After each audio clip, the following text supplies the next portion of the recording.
Yes, students, we were talking about the oxygenation and deoxygenation of the hemoglobin or myoglobin in the body.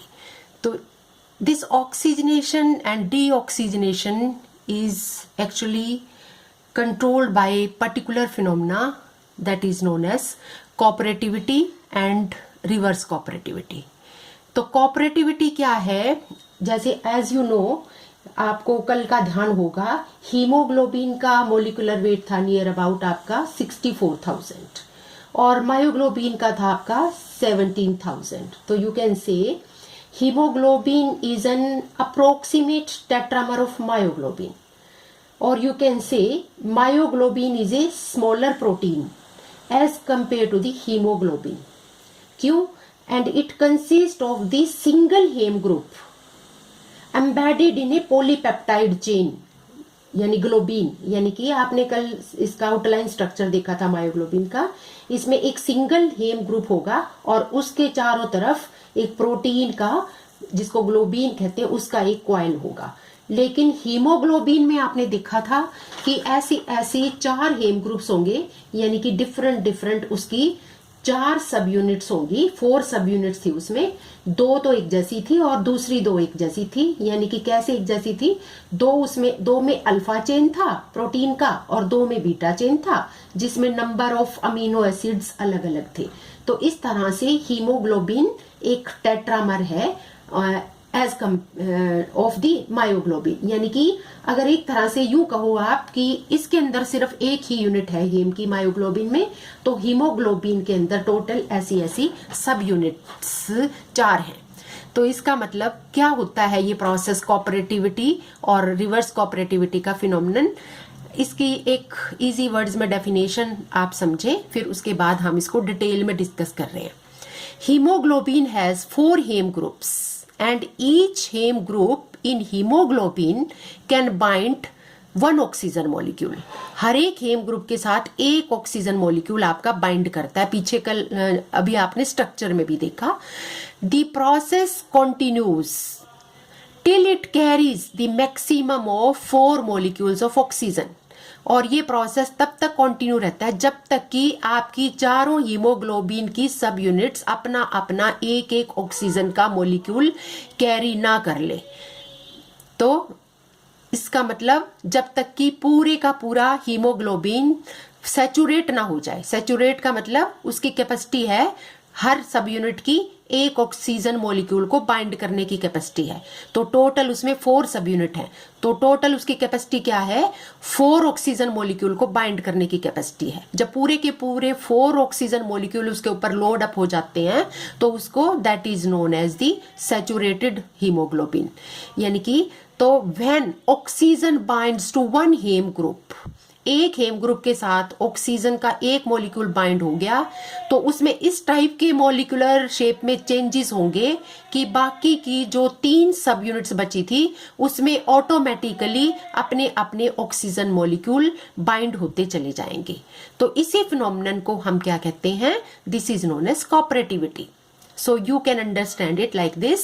When oxygen binds to 1 heme group, the molecular shape changes in such a way that it makes the binding of the additional oxygen molecule, कितने additional? और 3 और additional molecules easier. और total कितने हो गए? 4 हो जाएंगे. Then this phenomenon is called cooperativity. और इसी phenomenon का एक दूसरा नाम भी है, that is known as the autocatalyst nature of the oxygen. यानी कि अब एक ऑक्सीजन बाइंड होने के बाद दूसरी ऑक्सीजन की बाइंडिंग के लिए कैटालिस्ट का काम करती है ये. If 1 oxygen binds at 1 site, तो क्या होगा?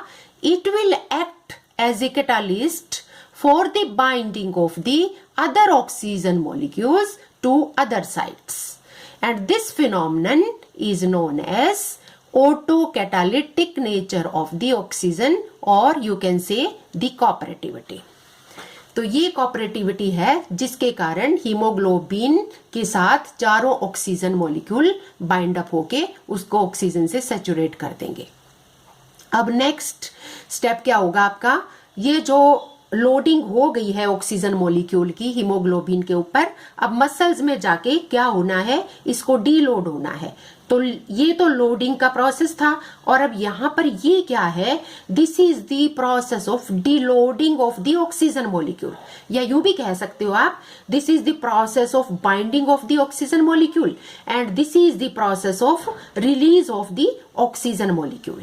तो ये कहां पर हो रहा है आपका, मसल्स में। तो क्या होगा, when fully saturated hemoglobin with 4 oxygen molecules reaches the tissues, the reverse cooperativity will take place, यानी कि अब उसकी लोडेड ऑक्सीजन की डीलोडिंग होनी शुरू होगी। This means that when one oxygen molecule comes off, अगर एक ऑक्सीजन मॉलिक्यूल एक सब यूनिट से डीलोड हो गया तो उसमें फिर से मॉलिक्यूल में ऐसे चेंजेस होंगे कि बाकी की 3 सब यूनिट्स में भी वो पास आउट हो जाएगा। जो भी आपकी इंटेलिजेंस इसके थ्रू जाएगी, that will pass out to the other 3 सब यूनिट्स, और वो भी अपने अपने ऑक्सीजन मॉलिक्यूल को डीलोड करती चली जाएंगी जब तक कि चारों की ऑक्सीजन डीलोड ना हो जाए। तो इसी प्रोसेस को हम रिवर्स कोऑपरेटिविटी कहते हैं। तो the molecule rearrange and trigger the release of remainder or remaining 3 oxygen, and entire load of oxygen is delivered at the required site। तो इस तरह से entire load का मतलब टोटल लोड कितना था, 4 ऑक्सीजन मॉलिक्यूल का था, पूरे का पूरा 4 ऑक्सीजन मॉलिक्यूल्स यहां पर आकर डीलोड हो चुके हैं। ठीक है, तो यानी यू कहो आप, जो ऑक्सीजनेटेड हीमोग्लोबिन या मायोग्लोबिन था, अब वो डीऑक्सीजनेटेड में कन्वर्ट हो जाएगा। So cooperativity and reverse cooperativity क्या करती हैं, they enable the haemoglobin to bind and release the oxygen more effectively. तो ये प्रोसेस टोटल होता कैसे है, in total how does it take place, इसको आप देखिए यहां पर।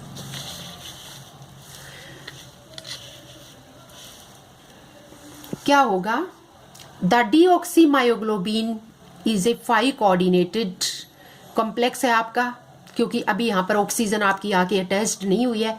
6 साइड के ऊपर जो आपकी होनी थी, जहाँ पे हमने वाटर मॉलिक्यूल को अटैच करके दिखाया था, तो एक्चुअली में ये 5 कोऑर्डिनेटेड है। जब तक ऑक्सीजन अटैच नहीं हुई है, वो तो वाटर तो चलो फ्री एनवायरनमेंट में अटैच हो जाता है, उसके साथ वीक बॉन्डिंग बनाता है, ताकि ऑक्सीजन के आने पे वो ऑक्सीजन की एफिनिटी ज्यादा है तो वो बॉन्ड अपने आप ब्रेक डाउन होके वहां पर ऑक्सीजन अटैच हो जाएगी। तो यहाँ पर हम मेनली इसको क्या कंसीडर करेंगे कि 5 कोऑर्डिनेटेड ही है ये, जिसमें 4 आपके क्या है, नाइट्रोजन है, और 5th site this is occupied by the histidine residue के साथ जो बाइंडिंग थी, जो कि प्रोटीन की चेन है यहाँ पर। तो यहाँ पर क्या होगा, जब 5 कोऑर्डिनेटेड कॉम्प्लेक्स है, जहां पर अभी आपका ऑक्सीजन आके अटैच नहीं हुआ है, और आयरन की तो पता ही है ऑक्सीडेशन स्टेट यहाँ पे 2 है, तो यहाँ पर ये कॉम्प्लेक्स आपका हाई स्पिन होगा। हाई स्पिन क्यों होगा, क्योंकि यहाँ पर ओनली 5 लिगेंड्स आर देयर। जब ऑक्सीजन इस 6 साइड पे, जो इसके ट्रांसपोजिशन पे है, यानी कि प्रोटीन चेन के अपोजिट, हिस्टिडीन के अपोजिट, यहाँ पे ऑक्सीजन आपकी अटैच होगी। इसको किसी भी तरह से आप दिखाओ, इट मेक्स नो डिफरेंस। अगर हिस्टिडीन या प्रोटीन चेन को आप नीचे दिखा रहे हो, तो ऑक्सीजन को आप यहाँ पे दिखा सकते हो, यानी कि दोनों एक दूसरे के ट्रांसपोजिशन में होंगे। अगर यहाँ पर प्रोटीन चेन है तो यहाँ पर ऑक्सीजन मॉलिक्यूल अटैच हो जाएगा, अगर यहाँ पर आपकी प्रोटीन चेन है तो ऑक्सीजन मॉलिक्यूल। कहने का मतलब ये है कि ये एक दूसरे के ट्रांसपोजिशन में होंगे। तो यहाँ पर क्योंकि आपकी 5 कोऑर्डिनेशन 5 ही लिगेंड्स हैं, तो इसलिए आपको ध्यान होगा कि जहां पर कोऑर्डिनेशन नंबर कम होगा तो वहां पर आपके कॉम्प्लेक्सेस, यानी कि वीक फील्ड ऑफ लिगेंड होगा, तो वहां पर आपके हाई स्पिन कॉम्प्लेक्सेस बनेंगे। तो आयरन यहाँ पर इसकी हाई स्पिन कॉम्प्लेक्स में आयरन की कॉन्फ़िगरेशन आपको ध्यान हो तो क्या हो जाएगी, T2G4 EG2, यानी कि EG में आपके 2 सिंगल इलेक्ट्रॉन चले गए हैं। तो ये क्या होगा, the high spin iron 2 has a larger radius than the low spin. और ऐसा क्यों हुआ, लो स्पिन में कॉन्फ़िगरेशन आपकी T2G6 है, हाई स्पिन में आपकी T2G4 है, ये लो स्पिन आपका यहाँ पे आगे बनेगा जहां पर ऑक्सीजन 6 साइड पे आके आपके अटैच हो जाएगी, यहाँ जहां पर कोऑर्डिनेशन नंबर 6 हो जाएगा। तो इससे क्या होगा, लार्जर रेडियस क्यों हो जाएगा इसका, हाई स्पिन आयरन का? ऐसा इसलिए हो जाएगा क्योंकि यहाँ पर EG सेट में 2 इलेक्ट्रॉन जो बैठे हुए हैं वो रिपेल करेंगे, कौन से, नाइट्रोजन वाले जो आयरन के, ये जो 2 सिंगल इलेक्ट्रॉन है जो EG सेट में बैठे हुए हैं, they will repel this iron, nitrogen के जो इलेक्ट्रॉन है इसको रिपेल करने के कारण यहां पर बॉन्ड डिस्टेंस आयरन और नाइट्रोजन की बढ़ जाएगी। तो इस कारण से क्या होगा कि दी रेडियस भी इसका बढ़ जाएगा। किसका बढ़ जाएगा? The high spin iron 2 has a larger radius than the low spin. इसको मैंने रेड से इसीलिए लिखा है ताकि ये चीज यहां से आपको अच्छे से क्लियर हो जाए। और लो स्पिन में क्या है आपकी कॉन्फ़िगरेशन T2G6 है। तो ये ऐसा क्यों हुआ, यानी कि रेडियस क्यों हुआ, उसका रीजन यहाँ पे मैंने एक्सप्लेन किया है। Because of the repulsive effect of 1 EG electron occupying the dx² minus y² orbital, ये वाला जो था, and which is directed towards the 4 nitrogen atoms of the porphyrin ring। इनकी तरफ जो डायरेक्टेड है वो इनको रिपेल करेगा, और आयरन और नाइट्रोजन की ये यहाँ पर बॉन्ड डिस्टेंस बढ़ जाने की वजह से इस कॉम्प्लेक्स का क्या हो जाएगा, रेडियस यहाँ पे इंक्रीज हो जाएगा, थोड़ा साइज बड़ा हो जाएगा। तो ये आपको क्लियर हो गया कि इसका साइज इसके कंपैरेटिवली बड़ा क्यों होगा, क्योंकि यहाँ पर आपका कैसा है, this is your high spin complex and this is your low spin complex. तो वो यहाँ पे भी दोबारा से मैंने आपको क्लियर कर दिया है। यहाँ पर आपका 5 कोऑर्डिनेटेड कॉम्प्लेक्स है, तो 5 कोऑर्डिनेटेड का मतलब ओनली 5 लिगेंड्स आर देयर। तो ओनली 5 लिगेंड्स है तो वीक फील्ड होगा लिगेंड का, और जहां पर वीक फील्ड होगा तो आपको अच्छी तरह से ध्यान होगा, ये आपने पिछले सेमेस्टर में किया था, तो वहां पर आपके कॉम्प्लेक्सेस वीक फील्ड के साथ हमेशा आपके हाई स्पिन कॉम्प्लेक्सेस बनेंगे। तो जब हाई स्पिन कॉम्प्लेक्सेस होंगे तो आपकी इलेक्ट्रॉनिक कॉन्फ़िगरेशन इस तरह की आएगी, यानी कि EG सेट में एक इलेक्ट्रॉन चला जाएगा, और EG सेट इसके नजदीक पड़ता है, तो इसके नजदीक पड़ने की वजह से इन बॉन्ड के अंदर ये इलेक्ट्रॉन जो आपका dx² माइनस y² में यहाँ पे गया था वो यहाँ पर रिपल्शन कॉज करेगा, और उसकी वजह से क्या होगा, लार्जर आयरन नाइट्रोजन डिस्टेंस कितना लार्ज हो जाएगा कि आपको पता है कि यहाँ पर एक कैविटी थी, अगर स्ट्रक्चर आपको ध्यान हो तो यहाँ पर एक कैविटी थी बीच में, ये इस तरह की, जहां पर आयरन को फिट होना था बीच में, तो ये यहाँ पर आयरन फिट प्रॉपरली नहीं हो पाएगा, बड़ा साइज हो जाएगा, तो कैविटी का जो साइज है उससे यहाँ पर थोड़ा सा बड़ा हो जाएगा साइज, तो इस प्लेन में फिट नहीं हो पाएगा। फिर उससे क्या होगा, तो लार्जर आयरन नाइट्रोजन डिस्टेंस हो जाएगा than the central hole, central hole मतलब वही कैविटी। तो आयरन क्या करेगा फिर उससे, iron will sits above the plane of 4 nitrogen, तो ये 4 नाइट्रोजन के अबाउ द प्लेन हो जाएगा आयरन, और कितना अबाउ द प्लेन होगा, तो ये होगा 70 पिकोमीटर, और इसमें ये स्ट्रक्चर कैसी बनेगी आपकी, स्क्वायर पिरामिडल बनेगी, और iron that will be lying above 70 picometre above the plane, क्योंकि प्लेन में तो आ ही नहीं पाएगा, यहाँ पर जो कैविटी है उसका साइज छोटा है, इसका रेडियस बड़ा हो गया, तो उसमें ये फिट नहीं हो पाएगा, तो इसको थोड़ा सा ऊपर रह के बैठना पड़ेगा। इस तरह से ये जो हमारा कॉम्प्लेक्स हो जाएगा ये थोड़ा स्ट्रेन्ड कॉम्प्लेक्स हो जाएगा जो स्क्वायर पिरामिडल वाला है। फिर आगे जब 6 साइड के ऊपर, यानी कि हिस्टिडीन या प्रोटीन की इस अपोजिट साइड यानी ट्रांसपोजिशन के ऊपर, अब यहां पर आकर जब ऑक्सीजन अटैच्ड होगी, जब ये 5 कोऑर्डिनेटेड आपका 6 कोऑर्डिनेटेड में कन्वर्ट होगा, तो क्या होगा, इसको ध्यान से समझें आप। As soon as oxygen gets coordinated to iron 2 to the 6th position, ये 6th पोजीशन पे अब यहाँ पर ऑक्सीजन आ गई है, तो इसका मतलब एक तो क्या होगा, फटाफट ये 5 कोऑर्डिनेटेड से 6 कोऑर्डिनेटेड में चेंज हो गया, या यूं कहो कि इसका लीगेंड फील्ड स्ट्रॉन्ग हो गया, तो 6 coordinated and ligand field will be strong, तो स्ट्रॉन्ग लीगेंड फील्ड होगा, तो फिर आपको बता रही हूं मैं, लो स्पिन कॉम्प्लेक्सेस बनेंगे, तो लो स्पिन कॉम्प्लेक्सेस बनेंगे तो कॉन्फ़िगरेशन क्या हो जाएगी, T2G6 हो जाएगी। वहां पर क्या थी आपकी T2G4 यानी कि यहाँ पर 2 आपके अनपेयर्ड इलेक्ट्रॉन, 2 क्या नीचे वाले भी अनपेयर्ड थे, तो यहाँ पर पैरामैग्नेटिक कैरेक्टर ज्यादा था।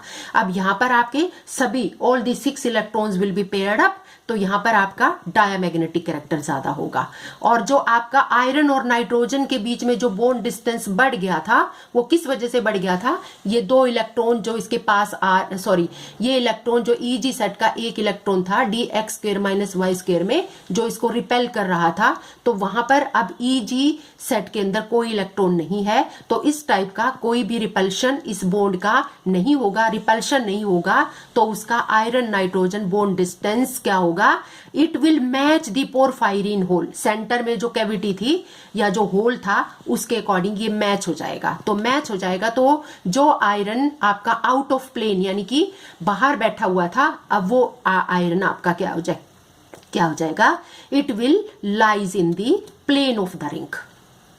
तो ये प्लेन में आ गया और यहां पर ये स्ट्रेन्ड कॉम्प्लेक्स था, तो ये प्लेन में आने के बाद जो एक्स्ट्रा स्ट्रेन था दैट विल बी रिमूव्ड, और एक्स्ट्रा स्ट्रेन से जो एनर्जी रिलीज होगी that energy will be used for the pairing of the electron. क्योंकि यहां पर आप देख रहे हो कि T2G6 6 के 6 इलेक्ट्रॉन T2G सेट में हैं, तो यहां पर 3 इलेक्ट्रॉन के जो पेयर बने हैं, तो वो पेयरिंग एनर्जी कहां से आ गई, वो स्ट्रेन एनर्जी के साथ जो यहां पर स्ट्रेन मॉलिक्यूल था इसका स्ट्रेन रिलीज होने के कारण एनर्जी फिर दोबारा से रिलीज होगी, तो वो इसके लिए यूज हो जाएगी। और you can say the release of the strain energy of the square pyramidal complex, it compensates the loss of the spin pairing energy in going from 5 coordinated to, यानी कि 5 कोऑर्डिनेटेड का मतलब क्या है, डीऑक्सीजनेटेड हीमोग्लोबिन या myoglobin, और अब ये क्या है 6 कोऑर्डिनेटेड है, तो इसका मतलब 6 कोऑर्डिनेटेड ऑक्सीजन के कारण है, तो इसका मतलब now it is oxygenated haemoglobin और ऑक्सीजनेटेड मायोग्लोबिन। तो this is just showing you the oxygenated myoglobin or oxygenated hemoglobin, and this is the low spin and this is the octahedral complex now। तो इससे क्या होगा फिर, ये जो इस टाइप के यानी कि ज्योमेट्री में चेंजेस हुए हैं, यहाँ पे आयरन आपका बाहर बैठा हुआ था, आउट ऑफ प्लेन था कैविटी के, यहाँ पे कैविटी में एकदम से ड्रॉप डाउन हो गया, तो इससे क्या होगा फिर, तो इसको भी आप ध्यान से समझेंगे।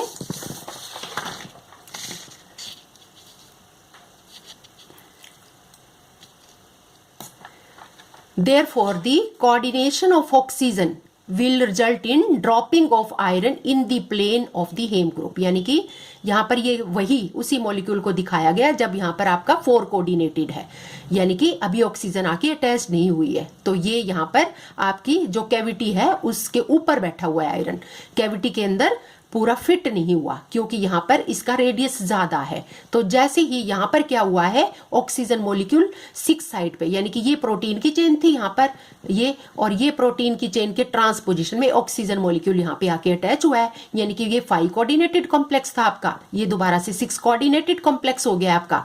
यहाँ पर आयरन का रेडियस, आयरन नाइट्रोजन बॉन्ड की डिस्टेंस ज्यादा होने से यहाँ पर क्योंकि स्ट्रेंड मॉलिक्यूल था ये जो इलेक्ट्रॉन के कारण रिपल्शन हुई थी, यहाँ पर साइज बड़ा था, रेडियस बड़ा था, तो ये इस कैविटी के साइज के हिसाब से फिट नहीं बैठ रहा था, तो इस कैविटी के ऊपर वाले प्लेन में था ये। और यहाँ पर अब क्या होता है, जैसे ही ऑक्सीजन इसके साथ आके अटैच हो गई तो उससे आपको पता है कि ये स्ट्रेन इसका रिलीज हो गया और इसका साइज जो रेडियस था वो फिट हो गया किसके